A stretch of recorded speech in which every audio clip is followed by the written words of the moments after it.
Assalamualaikum warahmatullahi wabarakatuh. Perkenalkan, nama saya Muhammad Fasyir Arafa. Saya dari SD Ideal Biruni, Babakan Ciwaringin. Akan menjelaskan tentang analisis program media.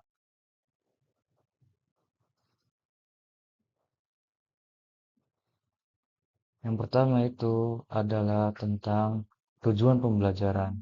Sub CPNK 6, mahasiswa mampu memahami dan menerapkan analisis program media, audien, strategi media, serta publikasi dalam komunikasi dakwah yang moderat.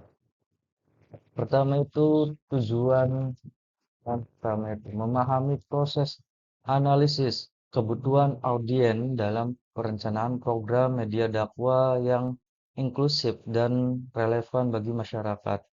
Tujuan 2 dan 3 menguasai penyusunan program media yang sesuai dengan karakteristik audien serta merancang strategi komunikasi dakwah yang efektif dan moderat. Dan tujuan yang terakhir, keempat, memahami proses publikasi media berbasis masyarakat, termasuk distribusi konten dan keterlibatan komunitas dalam penyebaran pesan dakwah. Analisis program media. Definisi dan pentingnya analisis program media adalah proses sistem untuk mengevaluasi dan merancang konten media agar sesuai dengan kebutuhan, nilai, dan konteks audiens yang dituju.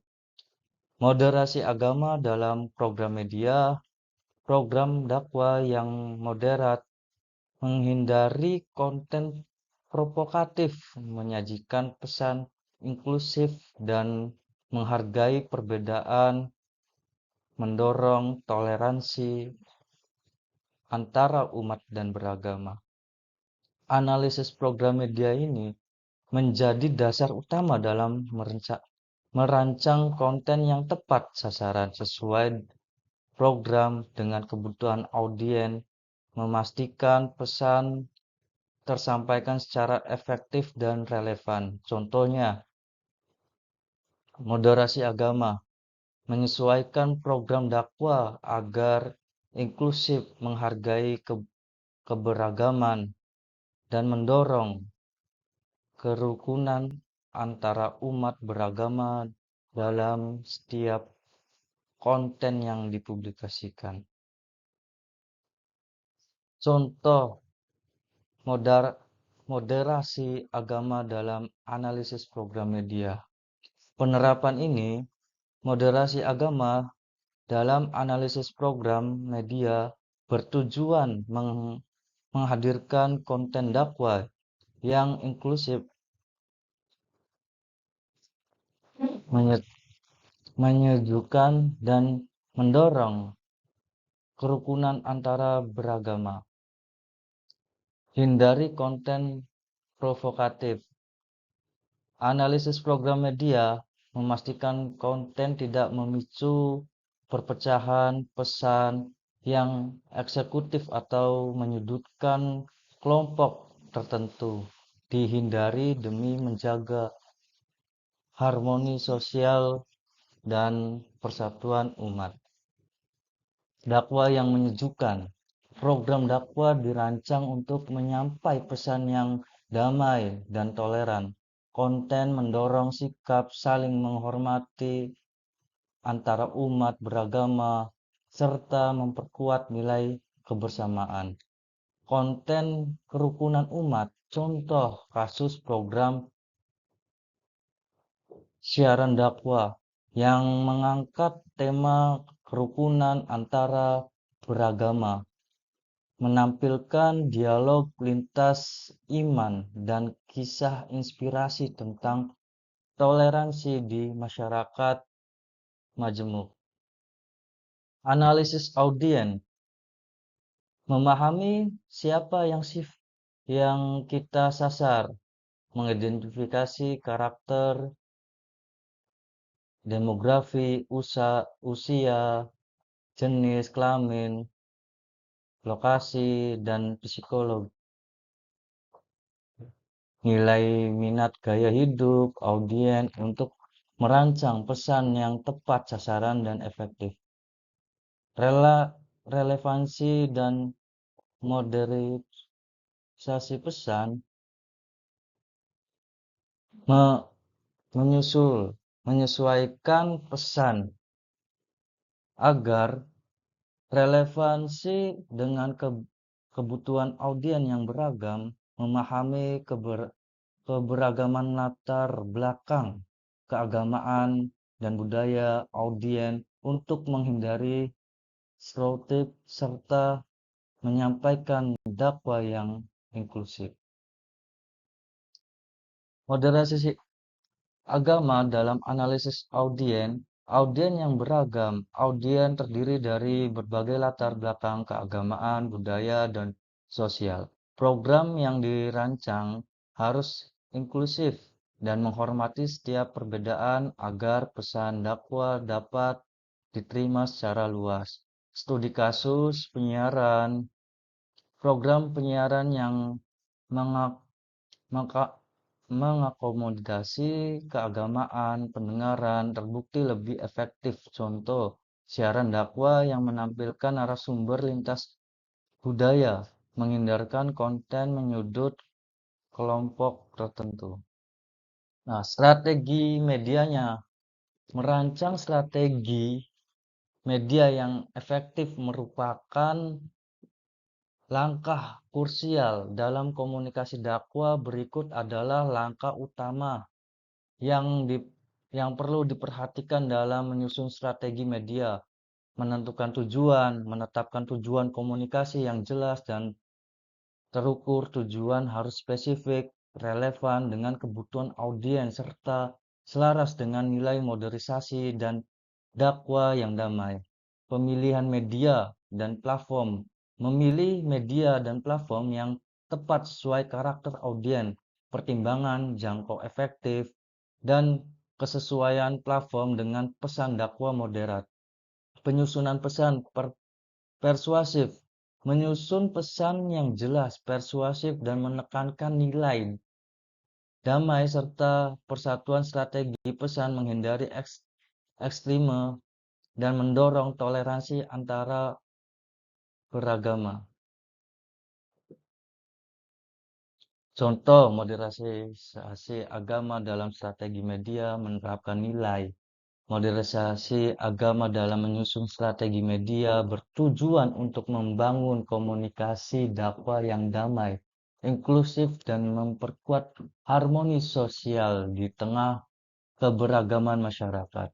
Media pemersatu, memilih platform dan saluran media yang mendorong persatuan, menghindari konten yang berpotensi memecah belah masyarakat atau memperkuat hubungan antara beragama.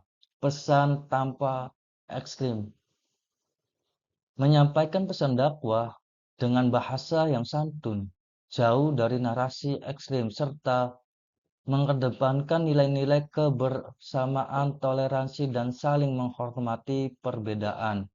Kampanye dakwah moderatnya, contohnya kampanye dakwah media sosial bertema Islam rahmatan lil alamin, melibatkan tokoh lintas agama, menyebarkan pesan perdamaian, dan meluaskan kepada masyarakat.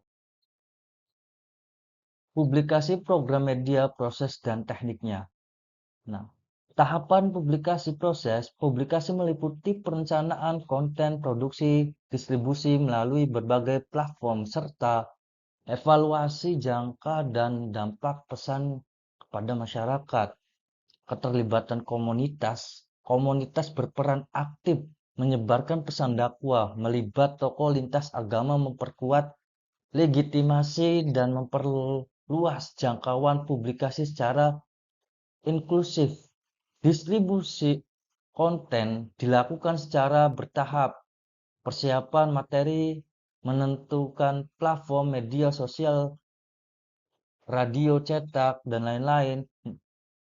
Penjadwalan publikasi dan pemantauan respon audiens. Contohnya, moderasi agama melibatkan tokoh lintas agama dalam proses publikasi untuk membangun harmoni sosial dan memastikan pesan yang disampaikan bersifat inklusif dan menyejukkan. Next, selanjutnya contoh moderasi dalam publikasi, kolaborasi lintas komunitas, kolaborasi antara komunitas berbeda agama dengan publikasi media menciptakan pesan yang inklusif, melibatkan tokoh lintas agama, memperkuat kredibilitas dan jangkauan pesan dakwah yang moderat. Harmoni sosial studi menyampaikan pesan yang membangun harmoni sosial, terbukti efektif. Studi kasus program penyiaran dialog antara umat beragama berhasil mendorong toleransi dan memperkuat kerukunan di masyarakat majemuk. Studi kasus program media modernisasi ini, program dakwah Harmoni Nusantara ditayangkan di radio, komunitas, dan media sosial. Menargetkan masyarakat usia 18 tahun sampai 45 tahun dari berbagai latar belakang agama dan budaya wilayah perkotaan. Nah, strategi ini dan dampak positifnya itu strategi kolaborasi tokoh lintas agama, konten inklusif, distribusi multi platform, dampak meningkatkan toleransi antara partisipasi komunitas naik hampir 40%, berkurang konten provokatif di wilayah sasarannya. Nah, faktor kunci keberhasilan. Faktor ini berikut menentukan keberhasilan program media dakwah yang efektif, moderat, dan berdampak positif bagi masyarakat luas. Pemahaman audiens, memahami konten demografis, psikografis, dan kebutuhan audiens secara mendalam agar pesan dakwah tepat sasaran dan relevan. Nah, konten strategi komunikasinya menyajikan konten yang relevan, moderat, dan tidak provokatif, disertai strategi komunikasi yang jelas, penyusun dan mengedepankan nilai persatuan. Persiapan masyarakat melibatkan komunitas dan tokoh masyarakat dalam proses publikasi serta menyebarkan pesan dakwah untuk memperluas jangkauan dan dampak positifnya. Tantangan dalam analisis penyusunan program media ini dibagi dua, tentang keragaman audiens, resiko salah tafsir. Nah, itu berpengaruh. Nah, strategi meningkatkan tantangannya itu pendekatan inklusif dan dialog, membangun dialog terbuka antara komunitas yang beragam, mengedepankan pendekatan inklusif dalam menyampaikan pesan dakwah serta menghargai perbedaan perspektif audiens. Pelatihannya komunikasi beri, beretika, meningkatkan kompetisi komunikator melalui pelatihan etika media, pemahaman nilai modern agama, dan teknik penyampaian pesan yang bertanggung jawab. Teknologi dan media sosialnya memanfaatkan platform digital dan media sosial tepat sasaran untuk menjangkau audiens yang lebih luas dengan konten yang moderat dan konstruktif. Nah, dari ini kita simpulkan berikut poin-poin utama yang kita pelajari dari sub CPMK tersebut: menganalisis program media, audiens, strategi publikasi, models agama, analisis program media, pemahaman mendalam terhadap audiens dan program media adalah fondasi utama dalam merancang konten dakwah yang tepat sasaran, relevan, dan inklusif.